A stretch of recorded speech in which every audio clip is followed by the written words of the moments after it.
అందుకే దేవుడు కొందరిని అపోస్తులుగాను, ప్రవక్తలుగాను, సువార్థికులుగాను, కాపరులుగాను, ఉపదేశకులుగాను అభిషేకించాడు. ఈరోజు నీవు ప్రవక్తవైతే ప్రవక్త అభిషేకాన్ని కాపాడుకో, సువార్థికుడు అయితే సువార్థిక అభిషేకాన్ని కాపాడుకో. క్రైస్తవ సేవకుడా, దేవుడు నీకు ఇచ్చిన అభిషేకాన్ని పట్టుకొని, దేవుడు నీకు ఇచ్చిన తలంతులు పట్టుకొని, దేవుడు నీకు ఇచ్చిన ఉన్నతమైన కృపను పట్టుకొని అనేక మందిని లోకములో నుంచి నీవు క్రీస్తు వైపు తిప్పవలసిన వాడివై.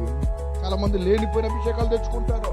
వాడెవడో టీవీలో చూసి ప్రవర్తించాడని ఈడు ప్రవర్తిస్తుంటాడు. ఎర్రచున్ని, తెల్లచున్ని, నల్లచున్ని, అది కాదు మన బ్రతుకులు.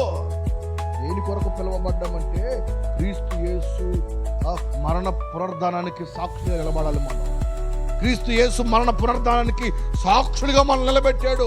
పేరు పెట్టి పిలవటానికి కాదు, చెవులో మాటలు చెప్పడానికి కాదు, కొబ్బరి డబ్బాలు అమ్ముకోవడానికి కాదు, కచ్చిఫులు అమ్ముకోవడానికి కాదు.